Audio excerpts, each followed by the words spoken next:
बिस्मिल्लाहिर्रहमानिर्रहीम, अस्सलाम वालेकुम। मैं हूं समर अब्बास। आप मेरा प्रोग्राम देख रहे हैं पाकिस्तान टुनाइट और आज हम बात करेंगे इलेक्शन के बारे से। इलेक्शन के बाद जैसे जैसे हुकूमत बनने के मराहिल पूरे हो रहे हैं, पाकिस्तान का सियासी माहौल मजीद गर्म हो रहा है। आज सिंध असम्बली में एक तरफ अरकान हल्फ उठा रहे हैं तो दूसरी जानिब असम्बली के बाहर एहतजाजी मैदान भी सजा हुआ था। GDA, JUI और तहरीक इंसाफ की कॉल पर कराची के मुख्तलिफ इलाकों में एहतजाज किए गए। कारकुनान को गिरफ्तार किया गया, फिर छोड़ दिया गया, लेकिन मुमकिन अपोजिशन इत्तेहाद ने 28 नवंबर बरोज मंगल एक बार फिर एहतजाज की कॉल दे दी है और यौम स्याह मनाने का ऐलान कर दिया है। इस इत्तेहाद को जवाब खुद चेयरमैन पाकिस्तान पीपल्स पार्टी बिलावल भुट्टो जरदारी ने दिया और ऑफर की कि धांधली पर एहतजाज के साथ सबूत पेश करें तो बात बनेगी। उनके पास तो मरकज में शहबाज शरीफ के मुखालिफ नंबर्स ही पूरे नहीं। अगर तहरीक इंसाफ चाहती तो मरकज में हुकूमत बना सकती थी, लेकिन उन्होंने खुद शहबाज शरीफ को हुकूमत बनाने का मौका दिया।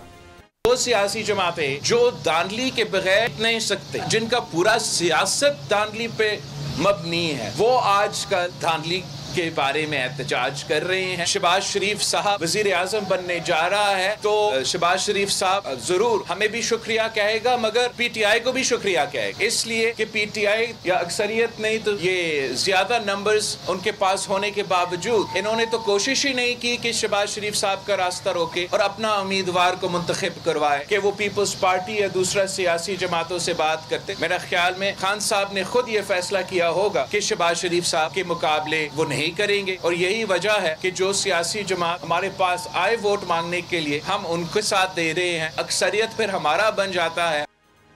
दूसरी जानिब एक सियासी अखाड़ा लाहौर में भी सजा हुआ है, जहां पंजाब असेंबली के लिए स्पीकर और डिप्टी स्पीकर का इंतखाब जारी है, लेकिन नतीजा आने से पहले ही तहरीक इंसाफ यानी सुन्नी इत्तेहाद कौंसिल अरकान ने इस अमल को अदालतों में चैलेंज करने का ऐलान कर दिया है। आज एक और डेवलपमेंट तहरीक इंसाफ के बारे से यह हुई है कि उमर अयूब ने अपने ही फ्रंट फुट के खिलाड़ी शेर अफजल मरवत को बैरिस्टर गौहर पर तनकीद करने पर शो का नोटिस जारी करते हुए 2 दिन में गैर मशरूत मुआफ़ी मांगने का मुतालबा किया है। ये सब हालात किस तरफ जा रहे हैं, बात होगी आज के प्रोग्राम में। हमारे साथ मौजूद होंगे शरी रहमान साहब, जबकि आगे चल के हम बात करेंगे पाकिस्तान तहरीक इंसाफ के मरकजी सेक्रेटरी तलात रऊफ हसन साहब से और हम एनालिसिस भी आज के शो में शामिल करेंगे। शरी रहमान साहब, बहुत शुक्रिया आपने प्रोग्राम में हमें अपना कीमती वक्त दिया। सबसे पहले तो ये बताएं कि आज सिंध में अपोजिशन ने एहतजाज किया कि जब सिंध असम्बली के अरकान हल्फ उठा रहे थे तो क्या वजह है? अब बेहतर ना होता कि वहाँ पे लोगों को एहतजाज करने की इजाज़त दी जाती? वो भी धांधली के खिलाफ एहतजाज कर रहे हैं, वहाँ पे दफ़ा 144 लगाकर लोगों को एहतजाज नहीं करने दिया। आपकी राय में क्या निगरान हुकूमत को अलाउ करना चाहिए था कि वहाँ एहतजाज करने देते लोगों को? ये एक जमहूरी हक है उनका। समर, इस वक्त पीपल्स पार्टी की गवर्नमेंट नहीं है, उनके तो ओथ्स आज टेकिंग हो रही थी असेंबली की। इस वक्त केयर टेकर गवर्नमेंट है, मैं उनके लिए जवाबदेह नहीं हो सकती और ये उनकी सवाबदीद है उन्होंने किस तरह रिस्पांस दिया। पीपल्स पार्टी कोई तो अपनी पार्लियामेंट्री पार्टी और कैबिनेट फॉर्मेशन भी नहीं हुई है, सिर्फ एक अनाउंसमेंट्स हुए हैं थोड़े से स्पीकर के, डिप्टी स्पीकर के, तो ऑलरेडी वो भी भाई लोग वेट कर लेते हैं ना। पीपल्स पार्टी की गवर्नमेंट आती है, उनको पता है क्या होता है, फिर उनको इज्जत से हम बिल्कुल ट्रीट जरूर करते, लेकिन उन्होंने भी जमहूरी निज़ाम को इज्जत से ट्रीट नहीं किया। मैं इतना जरूर कहूंगी कि आपने ओथ टेकिंग नहीं होने दी लोगों की, आपने ये शुरू कर दिया जो न्यूसेंस वैल्यू के लिए किस चीज, क्योंकि हम तो हर पुरअमन एहतजाज की इज्जत करते हैं, हम खुद भी करते हैं, एहतराम करते हैं। तो अगर उन्होंने ये समझना था कि उनके साथ कोई ऊंच नीच हुई है इलेक्शन में, तो भाई ट्राइब्यूनल्स तक तो पहुंचे जहां पहले उनको रिजू करना चाहिए। हम तो पहुंचे हुए हैं जहां जहां ट्राइब्यूनल्स में जाना है, बजाय इसके कि हम घेराव जलाओ की सियासत करें जो मुल्क में इस वक्त जगह नहीं है और स्पेस नहीं है, ना इकोनॉमिक ना पॉलिटिकल। इस वक्त इस तरह की मुंतशिर होने की सियासत, इंतशार की सियासत का मैं नहीं समझती इस वक्त है, लेकिन उन्होंने कोई टाइम नहीं गुजारा। ये डंडे की धमकी और ये एहतजाज की धमकी से लोग अब शहरी भी तंग आ गए हैं, हुकूमतें भी अब नेचुरली अपना काम करेंगी, लेकिन इस वक्त तो वहाँ केयर टेकर गवर्नमेंट है ना। ये वायदे में फिर एहतजाज कर रहे हैं और मंगल को यौम स्याह भी मनाया जा रहा है। क्या फिर से यही कुछ रिपीट टेलीकास्ट होगा? लाठी चार्ज, आंसू गैस की शेलिंग, गिरफ्तारियां? पहले तो भाई आपको इलेक्शन की प्रोटेस्ट है तो आप ट्राइब्यूनल्स में क्यों नहीं जा रहे हैं? जैसे हम जाते हैं और वहां से हमारी जो तदारुक होना होता है हो भी जाता है। हमारी तो सीटें भी आई हैं इलेक्शन ट्राइब्यूनल्स में पिछली दफा। थोड़ा सा टाइम लगता है, शफाफियत चाहिए होती है, सामने लोगों के 45 खुलते हैं, 46 47 खुलते हैं, तो खुलवाएं जाके भाई। ये तो आपका हक है और आपकी पहली जिम्मेदारी ये होती है, बजाय इसके कि आप खड़े हो जाएं कि नहीं मेरे हाथ में डंडा है और तुम्हारे हाथ में कुछ और है, और इस किस्म की सियासत शुरू कर दें। फिर मैं कहूंगी पुरअमन हक है, लेकिन पुरअमन रहने का भी जिम्मेदारी पहले उस पे होती है जो प्रोटेस्ट कर रहा है। जी मैंने बहुत और हमने बहुत हिस्से लिए हैं पुरअमन एहतजाज में, जब पत्ता नहीं फड़कता था, धमकी नहीं हम देते थे किसी को कि भाई माई वे और द हाईवे की सियासत के लिए इस वक्त मुल्क में वक्त नहीं है। जरा आप आंखें खोलें और देखें कहां तक पहुंचे हैं। अगर आप समझते हैं कि आपके हमने तो बहुत कंप्लेंट्स की हैं ऊंच नीच की, तो we are in the tribunals, आप पहले वहां तो जाएं। कोई गया? अच्छा मुझे ये बताइए, इस वक्त एक खबर चल रही है मीडिया के ऊपर, बड़ा वाइडली रिपोर्ट हो रहा है, काफी ज्यादा एक खबर चली है कि निगरान वज़ीर आज़म जो है अनवारुल्लाह काकड़ साहब, वो पीपल्स पार्टी के कोटे पर सेनेटर भी मुंतखब हो रहे हैं और उसके बाद वो चेयरमैन सेनेट भी बन रहे हैं पीपल्स पार्टी के कोटे से ही। क्या है ऐसा कुछ? जी मैंने मीडिया में उड़ते उड़ते टिकर चला है, बल्कि मगर उनके अपने दफ्तर ने ये इस वक्त आई थिंक इसका कॉन्ट्रडिक्शन और तरदीद जारी की है कि ऐसा कुछ नहीं हमने अप्लाई किया। और ये तो बल्कि उन्होंने कहा कि उनके खिलाफ वो चल रही है कोई ना कोई, मतलब उन्होंने ये बात की नहीं है। तो जब वो खुद खुल के कहेंगे तो फिर मैं आपका जवाब उसको दूं।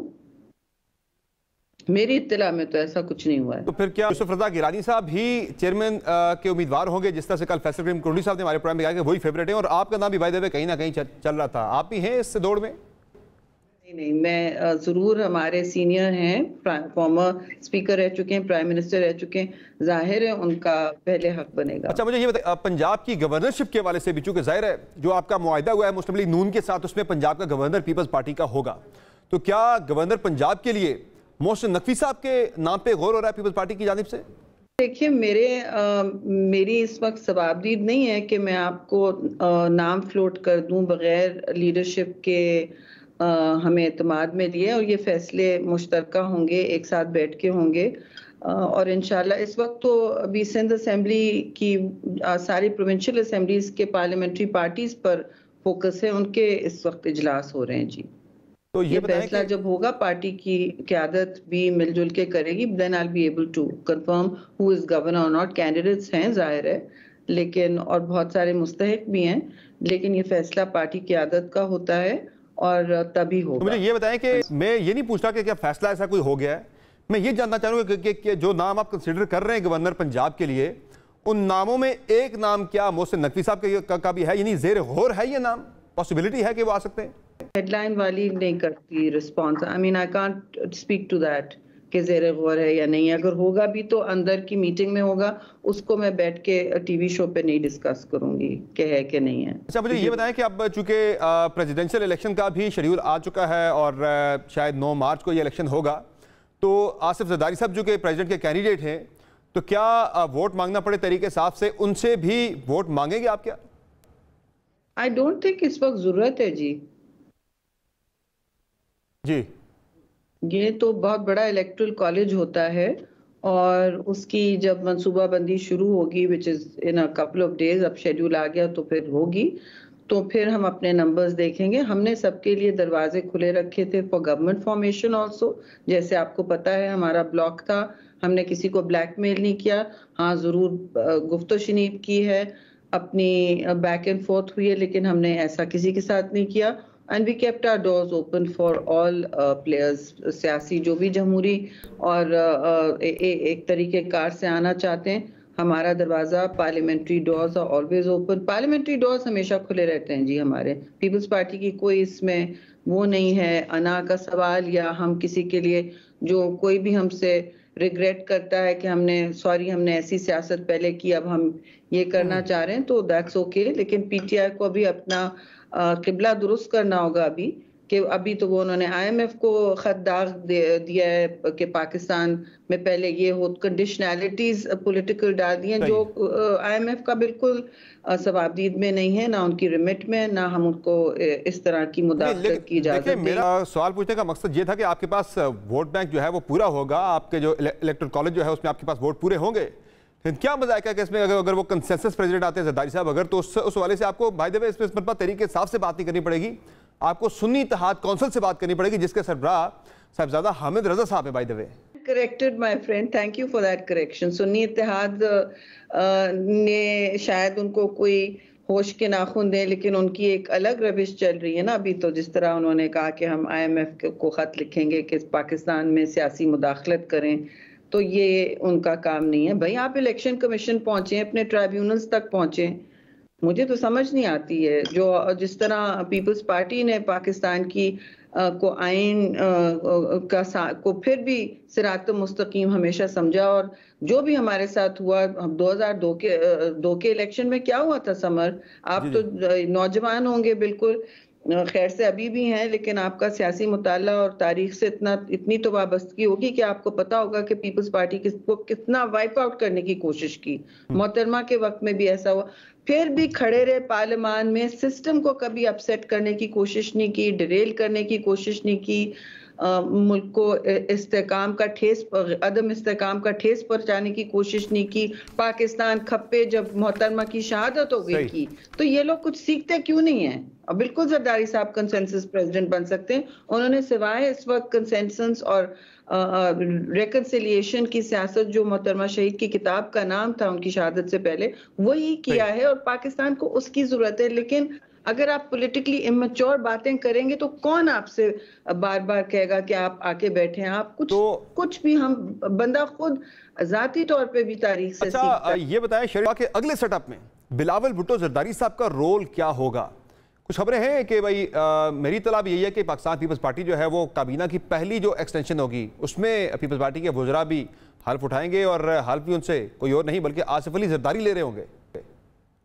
ऐसा कोई मसला नहीं है जी। हम एक मैच्योर पॉलिटिकल पार्टी हैं, जो हमारी CC ने 2 दिन काफ़ी सोच और विचार के बाद फैसला किया है, हर चीज़ वे करके, अपने सियासी ऑप्शंस भी, अपनी इस इलेक्शन के रिजल्ट्स हमारे लिए, जबकि हम बहुत जगहों में हमने कहा कि हम खुश नहीं हैं रिजल्ट्स के साथ, लेकिन जो भी है हमने एक्सेप्ट किया, और बहुत जगह हमारे अच्छे रिजल्ट्स आए हैं, तो हमने तो सबको कंग्रेचुलेट किया है। आगे बढ़ें और अपने ग्रास रूट्स का, मैं तो समझती हूँ पीपल्स पार्टी को के लिए बहुत रास्ते खुलेंगे अगर अवाम में और लोगों में, खासतौर से यंग तबके में जो 18 साल की उम्र के बाद अब सियासी सोच, अब कोई बिसात रखने की कोशिश कर रहे हैं, जो आगे का सोचना चाह रहे हैं, जो मुल्क में रहकर काम करना चाह रहे हैं, उन सब के लिए हमें सोचना चाहिए, उनको रीच आउट करना चाहिए, और ये काम जो है जिस सूबों के ग्रास रूट्स में ये कि बिलावल भुट्टो जरदारी साहब ने इलेक्शन कैंपेन के दौरान एक बात पे ज्यादा जोर दिया था, वो ये थी कि हमारी हुकूमत में सियासी इंतकाम किसी से भी नहीं लिया जाएगा, ना ही कोई सियासी कैदी होगा हमारी हुकूमत में। अब जाहिर है हुकूमत आपकी तो नहीं बन रही, लेकिन आपके वोटों से ये हुकूमत बन रही है, यानी आपकी मरहून मिन्नत है ये हुकूमत। तो क्या नून लीग को पाबंद करेंगे कि वो किसी से सियासी इंतकाम ना लें और उनकी हुकूमत में कोई भी सियासी कैदी ना हो? लेकिन इसमें 2 बातें हैं समर। एक तो आपने बहुत अच्छा सवाल किया, और हमारी हुकूमत पोटेंशियली अगर होती, और हो भी सकती थी, तो उसमें कहना हमारे लिए जरूरी था, क्योंकि माजी में भी हमने ऐसा किया। लेकिन अदालतों को अपना रास्ता भी लेना होता है, हम अदालतों से लोगों को निकाल नहीं सकते। लेकिन कहना यह है कि पॉलिटिकल विक्टिमाइजेशन की बुनियाद पर हम ये नहीं करेंगे कि रात को छापा पड़ा और आपको उठा के ले गए, जिस तरह फरियाल बीबी को ले गए थे ईद की चांद रात पर, या जिस तरह मरियम नवाज को उठाया था, जिस तरह जरदारी साहब को बख्तरबंद गाड़ी में ले गए थे। मतलब पूरी पीपल्स पार्टी और नून लीग हर लेवल पे एक ना एक वक्त पे किसी जेल में या मतलब हिरासत में थी। खुर्शीद शाह की तो उन्होंने तबीयत ही खराब कर डाली है। तो अब मुझे बताएं कि हमने तो कभी वो नहीं किया, और पाकिस्तान की सियासी तारीख में 9 मई जैसा कभी, और किसी दुनिया में 9 मई जैसा अटैक कभी नहीं हुआ है। और बल्कि बिलावल भुट्टो ने तो एक जगह कहा भी किसी इंटरव्यू में कि दूसरे मुल्क में, अमेरिका में हुआ तो फौरी तौर पे ट्रीजन केसेस बन जाते हैं, मतलब विदाउट एन आंसर अगर आप वहाँ के उनके मिलिट्री वेटरन्स पर अटैक करें या कुछ करें तो ट्रीजन केसेस बन जाते हैं और मतलब ऑटोमेटिकली ये सारा काम शुरू हो जाता है।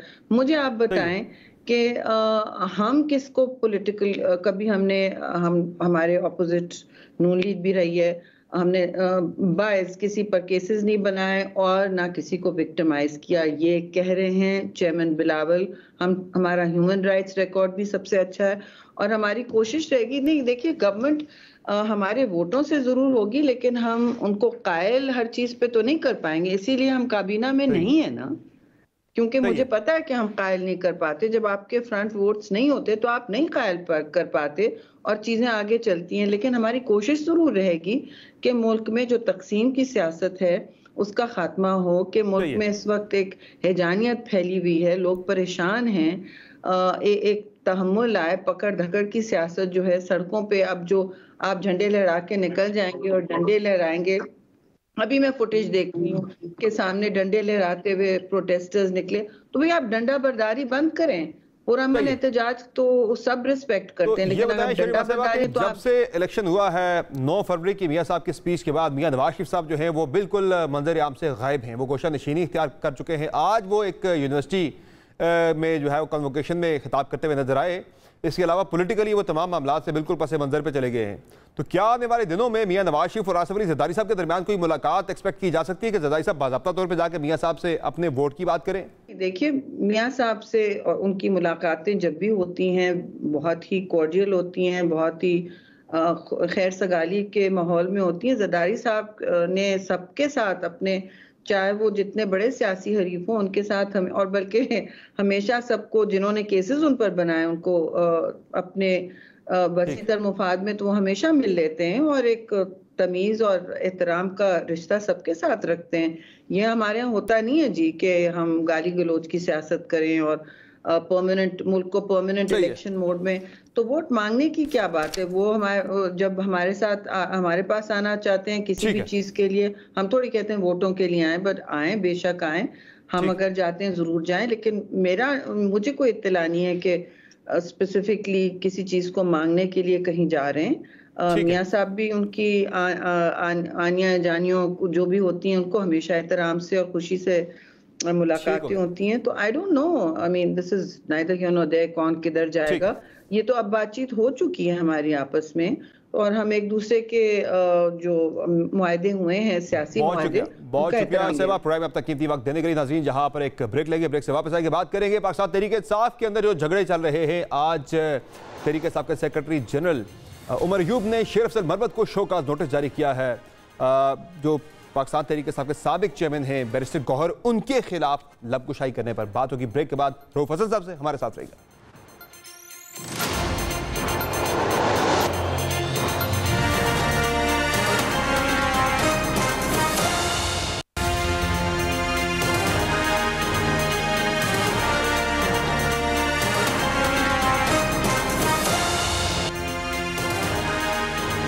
वेलकम बैक नाज़रीन। पाकिस्तान तहरीक इंसाफ को जहां बहुत सी सियासी के साथ साथ कानूनी लड़ाइयों का सामना है, वहां तहरीक इंसाफ को एक बड़ा चैलेंज आपसी जो है इख्तलाफात का है। तहरीक इंसाफ की जानिब से शेर अफजल मरवत ने कल एक बयान जारी किया बैरिस्टर गौहर के हवाले से कि अली जफ़र को इसलिए चेयरमैन लाया जा रहा है, बैरिस्टर गौहर को इसलिए हटाया जा रहा है कि वो उनका जो दौर था वो नाकामी और नालायकी से ताबीर उन्होंने किया उसको कि वो नाकाम रहे। इलेक्शन में धांधली की वजह से भी उनका बड़ा लुक फॉर्म रिस्पॉन्स पार्टी क़यादत का वो इतना एग्रेसिवली इस पर नहीं खेल सकी, इसीलिए अली जफ़र को लाया जा रहा है।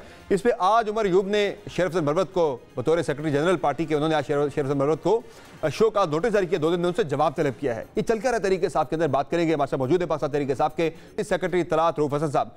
रऊफ हसन साहब, ये बताइए, ये जो तनाज़ा आपका इंटरनली चल रहा है कि पहले अली जफ़र साहब का नाम आया कि वो पार्टी के चेयरमैन आ रहे हैं और फिर गौहर साहब के बारे में बयान भी दे दिए शेर अफजल मरवत ने कि गौहर साहब का जो टेन्योर था वो नालायकी और उससे नाकामी से ताबीर करते हुए उन्होंने कहा जी अब अली जफ़र साहब आ रहे हैं।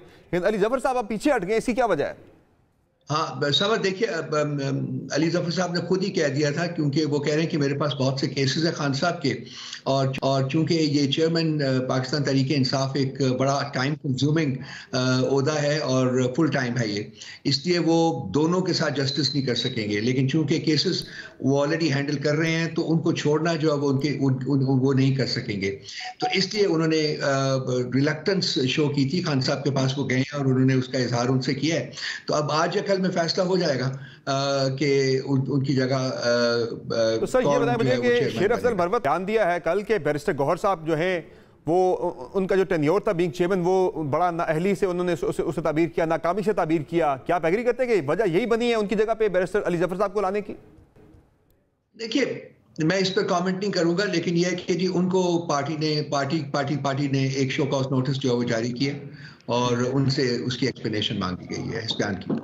तो सर बैरिस्टर गौहर साहब का टेन्योर जो था एक शॉर्ट स्टिंट था उनका बीइंग चेयरमैन, तो ये कैसा रहा आपकी नज़र में? बीइंग सेक्रेटरी इत्तलात आप कैसे देखते हैं कि उसमें आपको वो एक कामयाब टेन्योर था या उसमें बहुत सारी खामियां थी जिसकी तरफ इशारा कर रहे हैं शेर अफजल मरवत भी? देखिए बहुत अच्छा टेन्योर था उनका, बहुत ही उन्होंने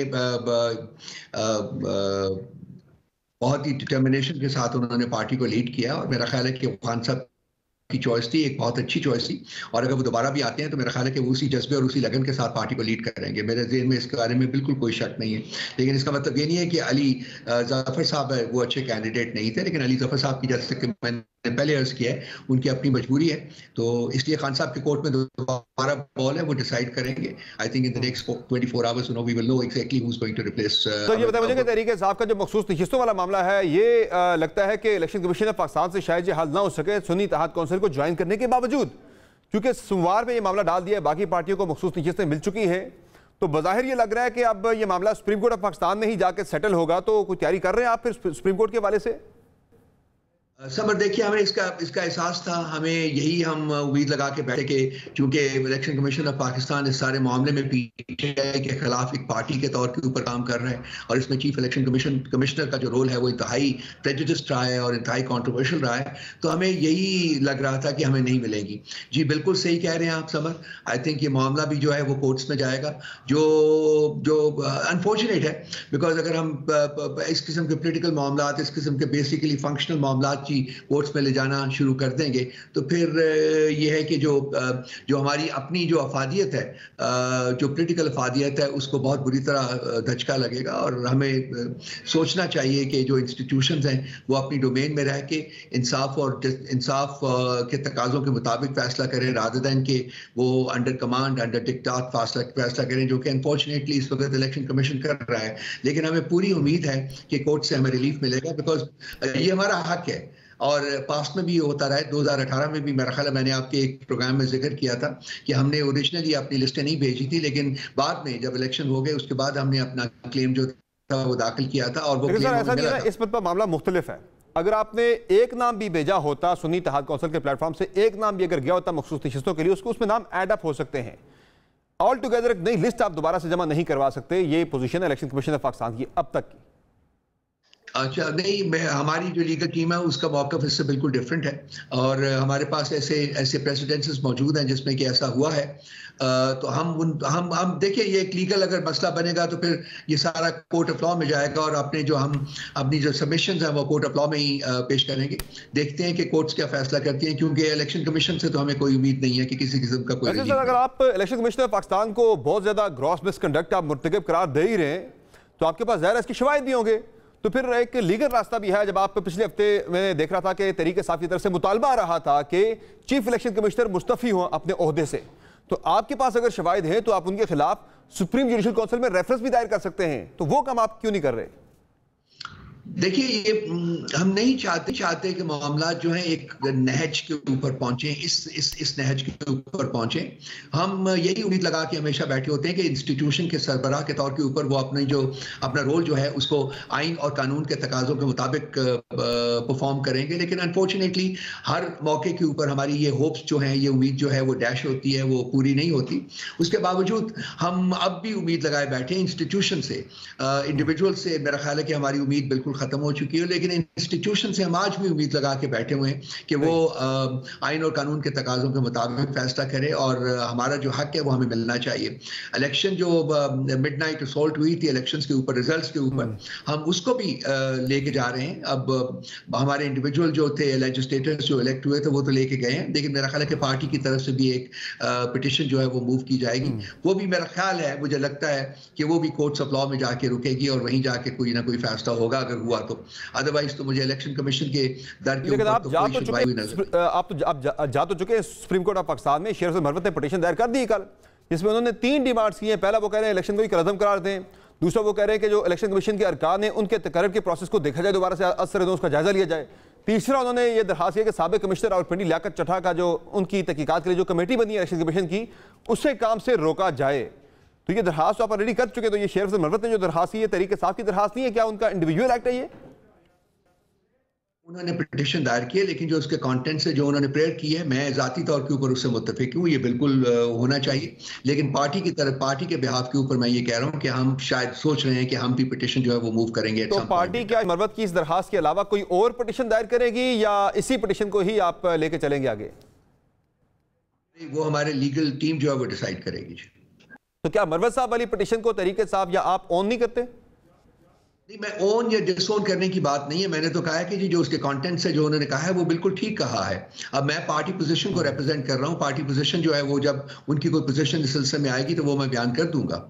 लेकिन जो उन्होंने कहा है मैं उससे बिल्कुल एग्री करता हूँ। ज़ाती हैसियत में मैंने कहा, ज़ाती हैसियत में मैं बिल्कुल एग्री करता हूँ, क्योंकि अब जो ये इलेक्शन कमिश्नर हैं वो इस काबिल रहे नहीं है कि वो अपने ओहदे के ऊपर फायज रह सके। जिससे उन्होंने फैसले किए हैं, जिस तरीके से उन्होंने इम्प्लीमेंटेशन की है, जिस तरीके से उन्होंने हमारे हकूक़ को सलब किया है, जिस तरीके से वो दूसरों के आला कार बने हैं और अभी भी बने हुए हैं, उसके बाद तो कोई वजह नहीं कि वो अपने ओहदे के ऊपर इतना इंपॉर्टेंट होता है जो कि चीफ इलेक्शन कमिश्नर का है उसके ऊपर रहें। आई थिंक ये इंस्टीट्यूशंस की फलाह के लिए, इंस्टीट्यूशंस के फ्यूचर के लिए, इंस्टीट्यूशंस की बका के लिए ये जरूरी है कि ऐसे अफराद को इन इंस्टीट्यूशन के सरबराह के तौर के ऊपर। अच्छा, ऑलरेडी पाकिस्तान तहरीक के साथ बहुत सी मुश्किलात का शिकार है, ऊपर से आपने उसमें मजीद एडअप कर दिया है ये जो फैसला किया खान साहब ने कि वो खत लिख रहे हैं IMF को, और बल्कि ये खबर आ रही है कि लिख भी दिया खान साहब ने खत, जिसमें आप कह रहे हैं कि भाई जब तक पाकिस्तान में इंतखाबात का ऑडिट नहीं होता आप पैसे जारी ना करें। खान साहब ये भी कह रहे हैं जनाब के ये पैसे आपको गवर्नमेंट वापस नहीं कर सकेगी। आप एक ऑलरेडी जो मुल्क डिफॉल्ट के नहज पे खड़ा, आप उसे मजीद डिफॉल्ट की तरफ धकेल रहे हैं इस तरह के खतूत लिख के। समझ देखिए, इस किस्म का कोई लेटर अभी तक लिखा नहीं गया, उसके कंटेंट्स अभी सामने नहीं आए, और पूरा मीडिया जो है और पूरी पॉलिटिकल जो फोर्सेस हैं वो उसको तनकीद का निशाना, शदीद तनकीद का निशाना बना रही है। मेरा ख्याल है ये प्रेमेच्योर डिस्कशन है। खत अगर जाएगा तो सबके सामने आ जाएगा। आई थिंक उसके कंटेंट्स को सामने रखकर अगर बात की जाएगी तो मेरा ख्याल ज्यादा बेहतर होगा, रादर देन कि हम एक स्पेकुलेटिव डिस्कशन में इंडल्ज करें, हम वो करें जो कि शायद हकीकत से जिसका दूर तक कोई। साहब ये मीडिया की स्पेकुलेशन नहीं है, बल्कि कल जो रिपोर्टर्स हमारे गए थे अडियाला जेल में, उन्होंने खान साहब के मुंह से सुना। खान साहब ने खुद ये बयान जारी किया, उन्होंने कहा मैंने खत लिख दिया है, मैंने भेज दिया है, और उसमें मैंने कहा है IMF को कि भाई ये कल को ये लोग आपको पैसे लौटा नहीं सकेंगे। ये चला गया ऑलरेडी खान साहब के बकौल। भाई मैं आपको बता रहा हूं कि खत उन्होंने जरूर ये फरमाया है और बिल्कुल जाएगा, लेकिन अभी गया नहीं है। सो उसके कंटेंट्स जो है आपके सामने अभी आए नहीं है। जब आएंगे तो मेरा ख्याल है कि एक ज्यादा बेहतर डिस्कशन आप कर सकेंगे कि हमने क्या कहा है उस खत में, क्या हमारी डिमांड्स हैं, या अगर कोई हैं डिमांड्स हैं, या क्या हम उस खत में उसके जरिए। साहब, एक तरफ आप IMF को खत लिख रहे हैं कि पाकिस्तान में इंतखाबी धांधली के वाले से ऑडिट किया जाए, दूसरी तरफ आपके जो कैंडिडेट्स थे आप दावा कर रहे हैं कि आपकी 180 सीटें बनती थी, आपकी आई सीटें कोई 90-92 सीटें आई है, आपकी कोई 80-70 से 80 सीटें आपकी मैंडेट चुरा लिया गया। 35 बंदों की जो रिपोर्ट आई इलेक्शन कमीशन से, सिर्फ 35 बंदे अपनी दरखास्त लेकर इलेक्शन कमीशन ऑफ पाकिस्तान के दरवाजे पे गए, भाई हमारे साथ नाइंसाफी हुई है। बाकी बंदे कहाँ हैं आपके? इसमें 93 तो ऑलरेडी हमारे पास है ना जी, बाकी तकरीबन कोई 80-82 सीटें हैं जो उसका फर्क है। उसमें से मेरा ख्याल 35 से बहुत ज्यादा लोग ऑलरेडी जा चुके हुए हैं, जो अभी नहीं जा पाए वो भी चले जाएंगे। तमाम के तमाम लोग जो है वो इलेक्शन कमीशन में पहुंच जाएंगे। 1-2 दिन की बात है, 35 नहीं है बल्कि मेरा ख्याल है कि 57-58 जो पिटिशन ऑलरेडी मूव हो चुकी हुई हैं। लेकिन ये सर कि मुझे ये बताएं कि एक तरह जो इलेक्शन ट्रिब्यूनल्स हैं वहां तो माजी में भी अगर हम इंतखाबात को देखें तो 1 से 2% ऐसे नताइज हैं जो रिवर्स हो जाती हैं, सीटों के रिजल्ट जो हैं, बाकी तो तकरीबन नताइज वही रहते हैं, रिवर्स नहीं होता। अगला जो मरहला है वो ट्राइब्यूनल का है, फिर कोर्ट्स का है, वहां हम जाएंगे। देखिए मैं बड़ा क्लियरली बताता हूं कि हमारे पास 3 पॉसिबिलिटीज हैं जी अपना ये मामला जो है वो आगे ले जाने की। एक हमारे पास कॉन्स्टिट्यूशनल पॉसिबिलिटी है जो कि असेंबलियों के अंदर है कि हम एक रोल जो है अपने रोल के थ्रू, एक रॉबस्ट रोल के थ्रू जो है वो अपनी ऑब्जेक्टिव्स को हासिल करने की कोशिश करेंगे। दूसरा हमारे पास लीगल ऑप्शंस हैं जो कि हम कर रहे हैं, इनको हम कंटिन्यू करेंगे। जितनी भी ऑप्शंस हमारे पास मौजूद हैं लीगल कॉन्टेक्स्ट में उनको हम यूज करेंगे और कोशिश करेंगे कि हमें रिलीफ मिले। तीसरा जो हमारे पास ऑप्शन है वो है पॉलिटिकल रोल का। पॉलिटिकल रोल में हमें आईने वक्त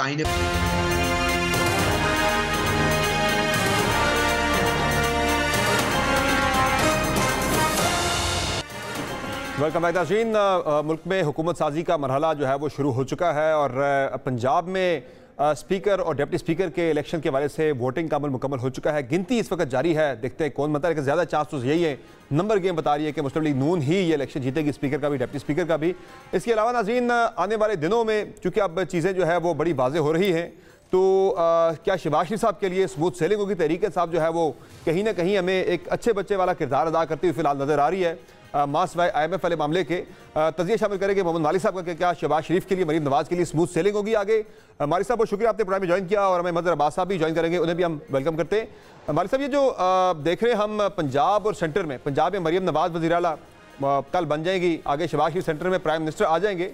कि चचा भतीजी के लिए जिस तरह का हम सियासी माहौल देख रहे हैं, अब तक का तहरीक साहब का कंडक्ट हम देख रहे हैं, लग रहा है कि स्मूथ सेलिंग होगी दोनों के लिए? देखिए स्मूथ सेलिंग तो किसी के लिए भी नहीं होगी, क्योंकि जितने सख्त आपने इक़्तिसादी फैसले लेने हैं, मानिए माशी फैसले लेने, उसका रिएक्शन आएगा, पब्लिक रिएक्शन आएगा। तो जो पहले 6 माह है, अभी बजट आ जाएगा मार्च में, आप मई के एंड में जून तक बजट आ जाएगा, तो उसके बाद एक उसका फॉल आउट होगा और ये बजट बड़ा स्ट्रिक्ट गाइडलाइंस में होगा IMF की। अगर तब तक प्रोग्राम नहीं भी हुआ होता, लेकिन उन गाइडलाइंस को मद्देनजर बजट बनेगा, तो फ्रेंडली बजट तो आ नहीं सकता। और ये गवर्नमेंट को भी यही पता है कि ये पहले 6 महीनों में, जिसको अंग्रेजी में कहते हैं ना hit the deck running, if they hit the deck running और जो बड़े फैसले करने हैं कर गुजरे, तो फिर चीजें जितनी जल्दी होगा ये ट्रेंड्स आप बदल पाएंगे। पहले 2 साल बहुत रिकवरी उतनी इजी हो जाएगी अगर ये बड़े फैसले पहले कर लेते हैं। लेकिन समझ जब पार्टी भले एहतजाज के तहत है जैसे भी है, जब मेन बड़ी सबसे बड़ी पार्टी वो PTI है, जब वो पार्लियामेंट में आके बैठ गई है ना, तो आधा तो डंग यहीं से निकल जाता है, बिकॉज निज़ाम चलना शुरू हो जाएगा। और ये पहली बार है हमारी तारीख में कि जब ओपनली एक आर्मी का भी इकोनॉमी के अंदर ओपनली ओवर्ट रोल है। ये पहले कभी नहीं हुआ। बिहाइंड द सीन्स मदद होती थी, बिहाइंड द सीन्स गारंटीज होती थी। अब जो SAFC बन गई है और जो SAFC का खुला स्टेटस है, और अब हम सुन रहे हैं कि शायद कुछ कानून साजी भी हो जिसके तहत डिसीजंस को बाइंडिंग होगी, सिर्फ काबीना को इनडायरेक्टली वो हैंडल करेंगे, तो ये बड़ा ही इम्पोर्टेंट आगे रोल चलेगा। मेरा ख्याल है निज़ाम अभी चलेगा। और मैं अभी एक और जगह ये बात हो रही थी प्रोग्राम में, तो मैंने ये कहा था कि इसमें बहुत ज्यादा इम्पोर्टेंट स्मूथ सेलिंग का या कितनी कम रफ होती है, ये इस बात पे मुनसर होगा कि आपके फाइनेंस मिनिस्टर कौन होते हैं। जी हाँ। अगर तो डार साहब हुए तो मुझे फिर कॉन्फ्रंटेशन बड़ी जल्दी नजर आती है इस्लामाबाद पिंडी में, क्योंकि डार साहब को आदत है एब्सोल्युटली इंडिपेंडेंटली काम करने की, अथॉरिटी शेयर नहीं करते, वो जर्नैलों की तरह करते हैं काम। लेकिन जब दूसरी साइड पे असली जर्नैल बैठे होंगे तो इतना आसान नहीं होगा। तो आई थिंक ये चॉइस ऑफ फाइनेंस मिनिस्टर जो है शायद प्राइम मिनिस्टर की चॉइस से ज्यादा इंपॉर्टेंट हो। मालिक साहब ये भी बताइएगा, पंजाब में मरीम नवाज का एक नया कैरियर उनका स्टार्ट हो रहा है, उन्होंने डेब्यू किया है as a member parliament, member Punjab assembly बनी है और अब वो CM भी बनने जा रही है कल। उनके वाले से आप क्या देख रहे हैं? बताए तरीके साहब का असेंबली में आ जाना, बैठ जाना, कल भी कोई इतना इंप्रेसिव तरीके साहब ने कोई उस तरह से एहतजाज नहीं किया, जिस पे मुझे बड़ी खुशगवार हैरत भी हुई कि वो प्लान उन्होंने किया हुआ था कि बड़ा एहतजाज करेंगे, लेकिन कल बड़ा उन्होंने हाजिरी वाला एहतजाज कल किया है, उस तरह से नहीं कि जो रिवायती तौर पर तरीके साहब जिस तरह से किया करती थी। तो मरीम नवाज का आप सर क्या देख रहे हैं आगे करियर उनका किस तरह से चलेगा पंजाब में? जो उनकी टीम को देखते हुए आपको लग रहा है कि वो सीएम बन सकती है सक्सेसफुल? नहीं, देखिए मरियम जो है जिस तरह की वो डिटर्मिन्ड है, अपनी बड़ी एग्रेसिव पर्सनैलिटी है, और मेरा ख्याल है उन पर 2 प्रेशर्स हैं। एक तो उनको बड़ा वाज़ेह तौर पे PMLN को एहसास है कि अगर सेंटर और पंजाब में PMLN ने ना परफॉर्म किया तो वो बहुत ज्यादा इनका सियासी मुस्तकबिल दाव पे लग गया। और मरियम पे आई थिंक दो प्रेशर्स हैं। एक, उन्होंने ये भी चाहेंगी कि वो अपने वालिद और चचा की शेडो से बाहर निकले।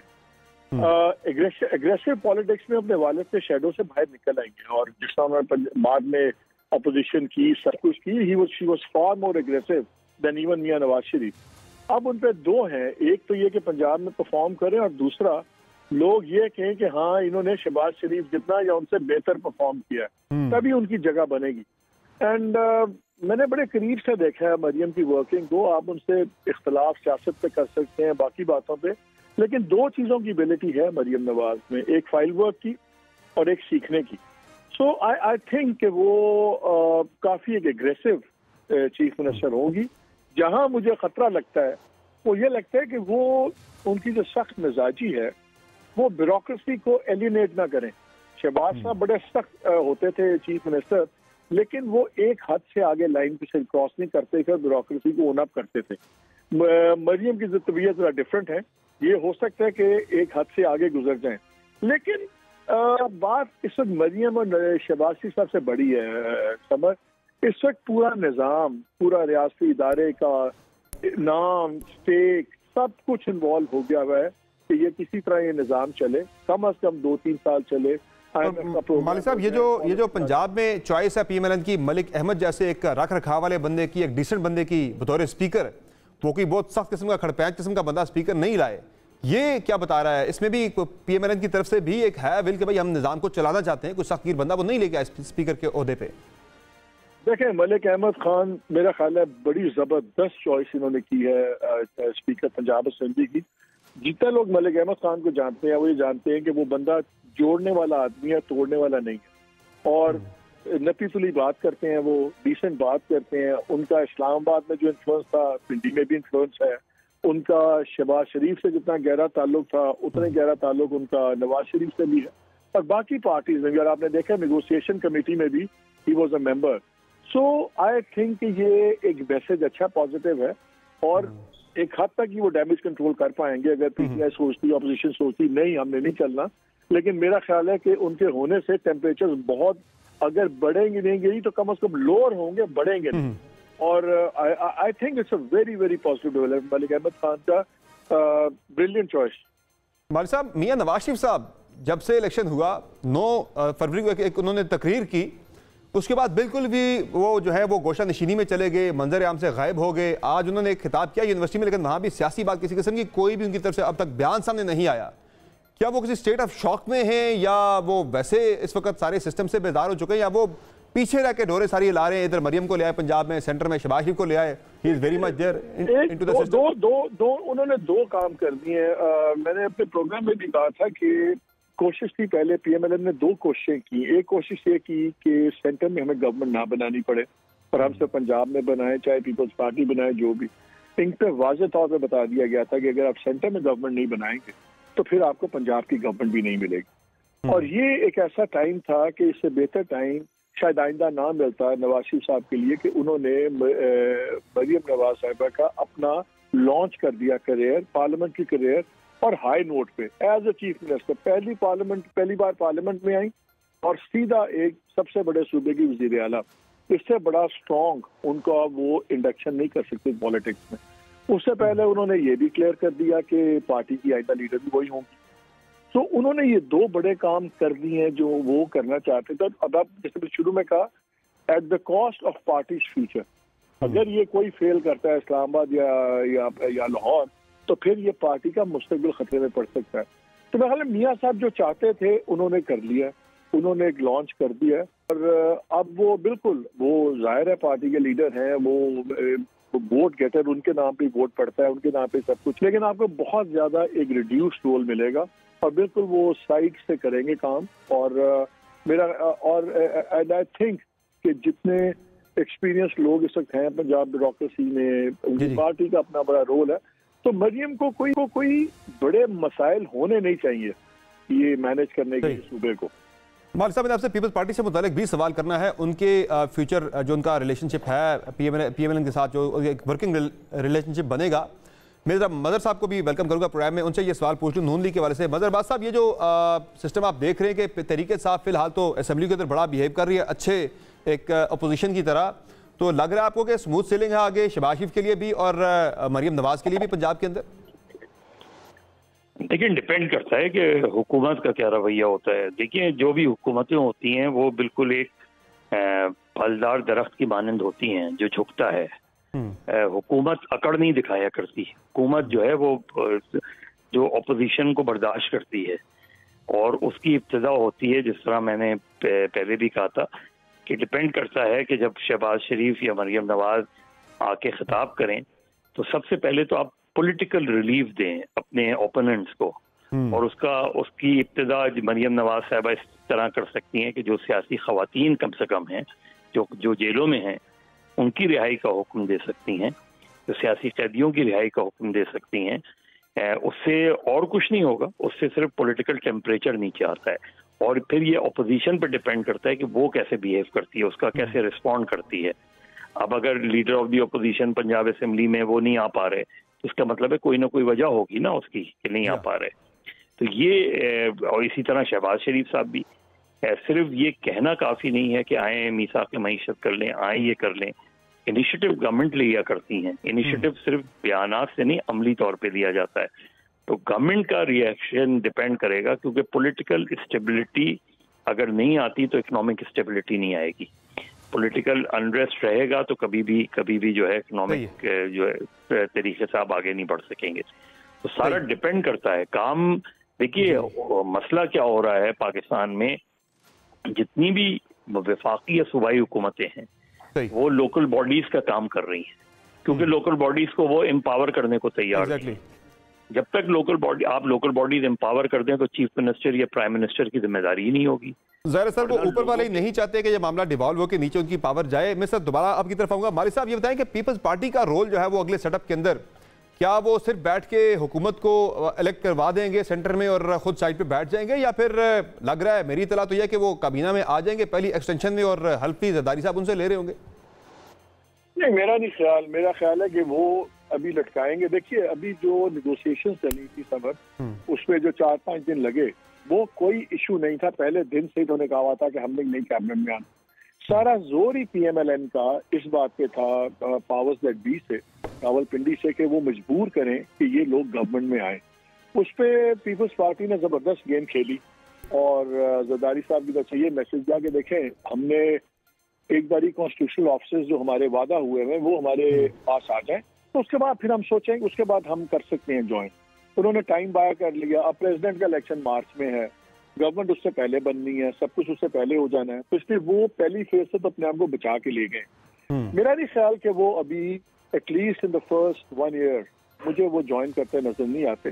देखिए, सबसे सख्त फैले होने और खास तौर पे एनर्जी प्राइवेटाइजेशन मैटर जो सारे ये पहले साल के फैसले हैं। वो चाहेंगे कि जो सख्त फैसले हैं उसमें वो इनडायरेक्ट आए, जिम्मेदार हो। जब बजट पास करेंगे तो फिर बाद में PMLN ने भी कहा ना, मेरे प्रोग्राम में 2-3 लोगों ने कहा कि देखें, जब बजट पास करेंगे तो जिम्मेदारी तो आ गई ना, इन पे मलबा तो आ गया। लेकिन इनडायरेक्ट मलबे में और डायरेक्ट मलबे में बड़ा फर्क होता है। जब आप वजारत में बैठे हो, कैबिनेट। इसी पे मजहर अब्बास साहब आपकी क्या राय है इस पे पीपल्स पार्टी के वाले से? मजहर अब्बास साहब से राब्ता मुनक़ता हो गया है। मालिक साहब जी, ये बताएं मुझे कि अब जरदारी साहब का रोल जो है प्रेसिडेंसी में बैठ के, वो कितना आपको लग रहा है कि वो पहले जब उनका अपना प्राइम मिनिस्टर था वो जो एक ताकत थी उनके पास, अब वही पावर आपको दोबारा एक्सरसाइज करते हुए नजर आएंगे, या फिर बड़ा महदूद सा रोल होगा उनका? नहीं, वो बड़ा समझदारी से काम करेंगे। देखें, आईनी ओहदों का मतलब है कल को गवर्नमेंट चले ना चले, इन लोगों की ये पोजीशन सिक्योर होगी। ये एक सिस्टम का, निजाम का हिस्सा बन गए जो गवर्नमेंट से का मुतलाशी नहीं है निजाम का हिस्सा रहने में। और जैसे मैं कह रहा था, मेरा ख्याल है ये कोशिश करेंगे कि कम अज कम 2 साल देखें, और अगर कोई हालात बेहतरी तरफ जाते हैं, ठीक है ना, तो उस वक्त ये फेज में आएंगे तो आएंगे। मेरा ख्याल है जब तक सख्त फैसले लेने का वक्त है, डायरेक्ट ये कैबिनेट का हिस्सा किसी कीमत में नहीं बनेगी। इसलिए मुझे पहले साल 1.5 साल मुझे ही नहीं नजर आते कि क्या काबीना का हिस्सा बनेंगे। सही है, बहुत शुक्रिया मालिक साहब, आपने प्रोग्राम में कीमती वक्त। नाज़रीन, आप तज़िया सुन रहे थे मालिक साहब का और मजहर अब्बास साहब का, जिनके बकौल मुश्किलात होंगी गवर्नमेंट के लिए, और तरीके साहब का अब तक का जो रवैया है वो फिलहाल तो एक स्मूथ सेलिंग नज़र आ रही है मरीम नवाज़ के लिए पंजाब में और मियां मोहम्मद शहबाज शरीफ के लिए सेंटर में। लेकिन देखना है कि गवर्नमेंट का रवैया क्या होता है तरीके साहब यानी अपोजिशन के साथ इस पर बड़ा मुनज़र होगा कि अगले 2-3 सालों के अंदर क्या पॉलिटिक्स मुल्क के अंदर किस तरह से चलती है, पार्लिमानी सियासत बिलखुसूस किस तरह से चलती है। आज की शुभ में इतना इजाज़त दीजिए, अल्लाह हाफ़िज़।